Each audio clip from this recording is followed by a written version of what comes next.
What's going on, everybody, and welcome to our Week 3 battle for Season 2 of the SBL. This week we are going up against Meep and his new team name, the Monaghan Magnezones. I'm not really sure exactly how to pronounce it, but maybe Meep can clear that up for me some other time. Alright, and Meep has not really gotten off to a good start this season. Much like last season, he is 0-2 to start this season off. And last week, Arcanine handed the boy a 6-0. Kind of like I did last season when I 6-0'd Meep in Week 2. Yeah, Week 2 in the SBL is not kind to our boy Meep. But let's go ahead and get to Meep's team, shall we?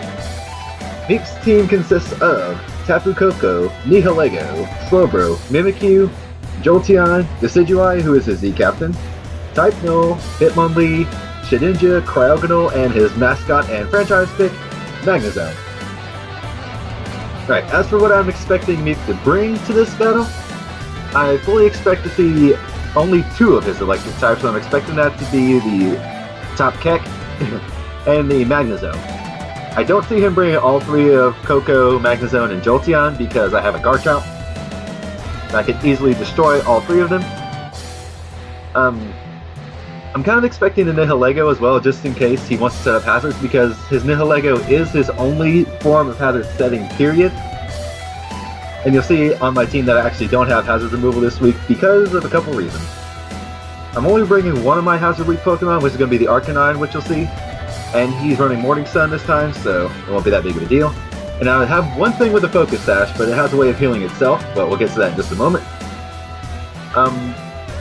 I can see the Cryogonal coming, if only for the removal options. I could see the Decidueye coming, get off a nice, what is it called, Sinister Arrow Raid? Is that the Z move for Decidueye? Whatever. I could definitely also see at least one of the Slowbro and the Mimikyu coming as well.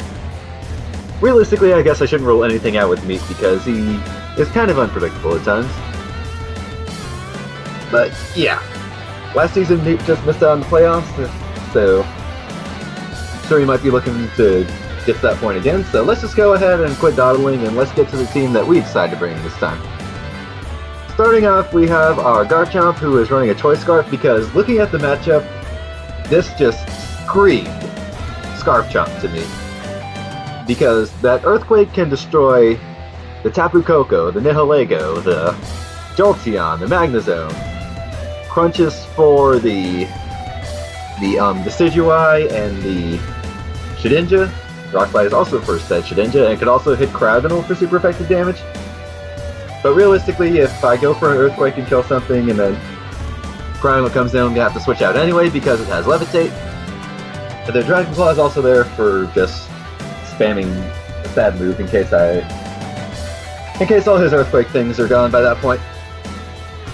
Yeah, max attack with an adamant nature, and that speed investment, the 96 speed, will outspeed a regular Tapu Koko / Jolteon because those are his 2 fastest Pokemon, both at base 130. And then the rest is just put into HP. Sorry if the screen goes black because my screensaver. I need to just start getting better about that. So yeah, Garchomp's pretty straightforward.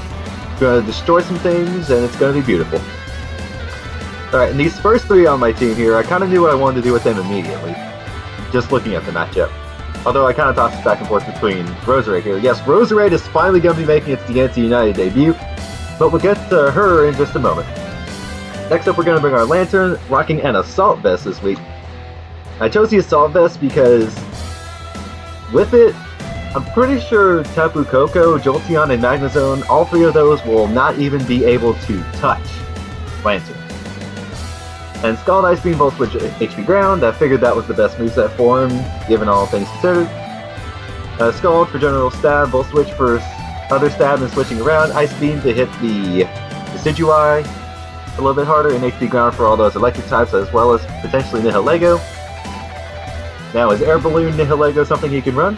Possibly, but that's why we also have Scald. Yeah, let's see, I'm running 192 special attack with a modest nature, which I forget exactly what that's for. Why do I want to say it's for guaranteeing an Oko on a Tapu Koko after Stealth Rocks, maybe? I don't remember. I built the team a few days prior to this recording, so just bear with me. And then max HP, and then the rest into defense. Actually, I think I might have done the defensive investment first, and I think that might have been... what might have been for? It might have been for Mimikyu. No, wait, no. It was to take an Adamant Hitmonlee's Life Orb High Jump Kick. I can take one of those, then dish back a Scald. Maybe burn it, maybe even kill it.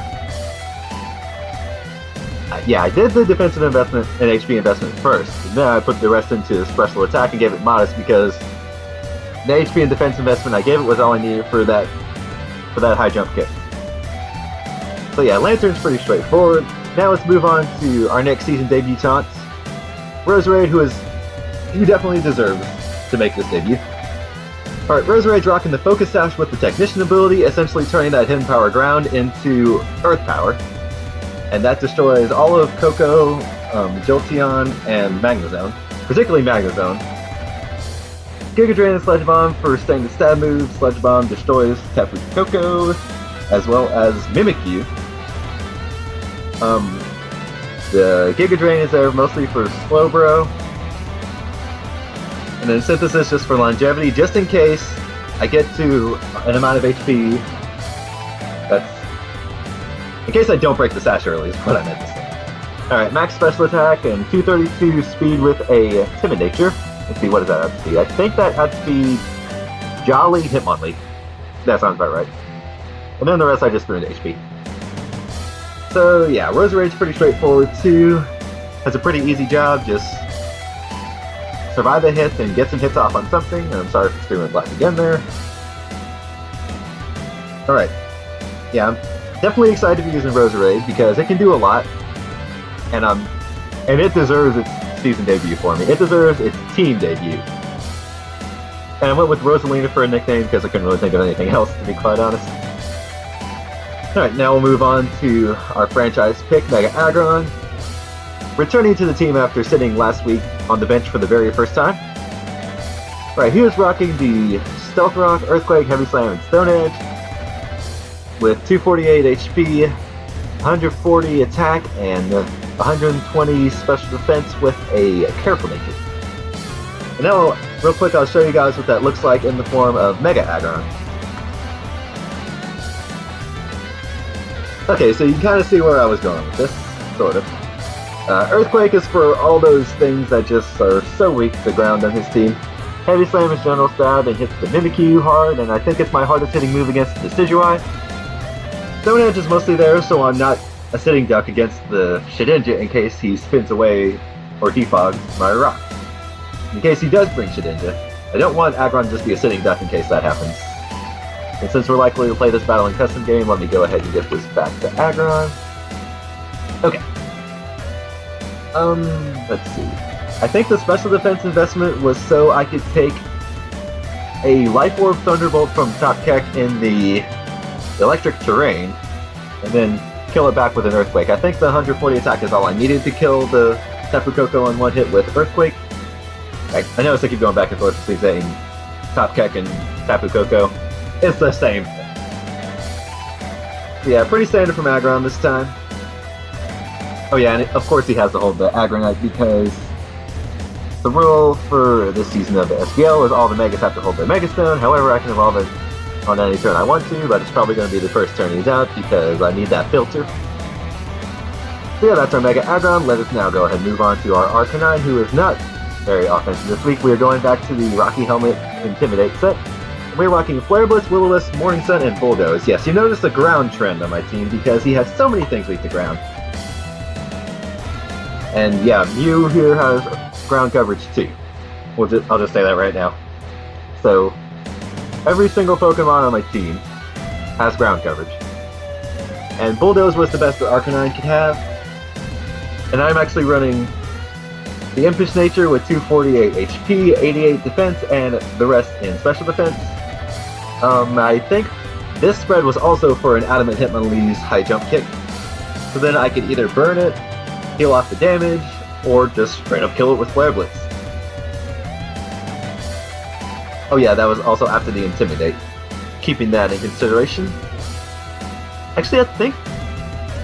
I think that defensive investment might be able to let Arcanine live 2 high jump kicks, if I'm not mistaken, but we might be able to figure that out when the game rolls around. We have Flare Blitz, General Stab, Will-O-Wisp, Let's Burn Some Stuff, Morning Sun, Longevity, just because I don't have the hazard removal on Mew. And I also don't have Togekiss or him on top of my team this week. Don't worry, Togekiss is going to make his season debut one of these days. Oh wait, I just noticed. That was why I split up the defensive like that, so they could be evened out. I kind of like doing that sometimes. But will it work out? We shall see. Alright, that's Arcanine, and now let's move on to the final member of our team for this week, and it's going to be Mew. We're in the Psychium Z, yes that's right, just a friendly reminder that, hey, we can use Z moves in this league. Really, I'm doing this just because I can. And we're rocking the Nasty Plot, Earth Power, Flamethrower, and Psychic. Basically, my late game cleaner, if I need it. Rocking max special attack, 152 speed with the timid nature, and then the rest in HP. Same speed as I believe Rosaria, except you need a lot less speed AVs, which is the Jolly Hitmonlee outspeed. Earth Power is general coverage against his team. Flamethrower is there to utterly destroy Shedinja, maybe Cryogonal, maybe Decidueye. And the Psychic with the Psychinium Z, I can't run Munium Z because we banned that before the season started, so I'll just have to settle with the Shattered Psyche, and I'm perfectly okay with that. I think Mew's going to be pretty good. And yeah, that is going to be our team for our Week 3 battle against Meep and the Monaghan Magnezones. Alright. Pretty straightforward stuff. Should be a fun time. I don't expect to 6-0 him again, nor do I really want to be quite honest. To be honest, I prefer when matches are a little bit closer in scoreline than just a complete blowout, because I think that makes it a better match. At least in my opinion. You guys can have your own opinions if you want to. And with that, I will see you guys for the battle. We are back with the battle. As you can see, Meep here decided to bring in the Magnezone, Nihilego, Slowbro, Top Keck, Decidueye, and the Cryogonal. Nothing really that unexpected, I would say. I mean, no Mimikyu was kind of surprising to me because Mimikyu can put in some work, but it's okay anyway. So I'm actually not going to go ahead and waste much of your time, and we're just going to start right with it, as I put it on normal speed, as I forgot to do at the beginning of the last one. Okay, so he led off with his Magnezone as I led off with my Lantern, because I figured he was the safest lead no matter what, as he tried to Volt Switch. Oops, Volt Absorb, as I hit him with a big HP Ground, does so much damage. Now, I did not go for an HP Ground again this turn, because he was already pretty low on HP. I went for a Scald here, just to try to get off some damage, as he switched to the Decidueye. It didn't do a whole lot, so I was forced into straight switching into my Arcanine just to get off an Intimidate. As he went for a Leaf Blade, didn't do a whole lot because of the Intimidate, and he got some Rocky Helmet damage. And then on the next turn, I just went for a safe Will-O-Wisp just to hit anything on the switch-in. As you can see, the switch-in just happened to be the Slowbro. And the Will-O-Wisp actually decides to miss. Now, this didn't really matter too much, but it is just a moderate annoyance. I almost said modern, wow. Because that would have been some chip damage on the Slowbro, and it would have cancelled out any possible leftovers, which, spoilers, he does have the leftovers on this thing. So at this point, I'm obviously forced to switch out, so I just go right back into my Lantern, as it's my safest switch, as he goes for a Psyshock, I believe. It does a decent chunk.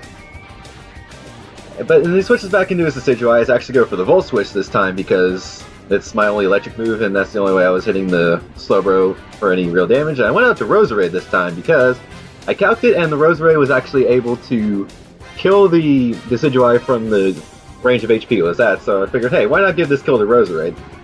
As he goes for a Sucker Punch, it does a decent chunk, and the Sludge Bomb actually gets a crit and kills him, which I'm pretty sure that crit didn't matter, as I said in the comments here.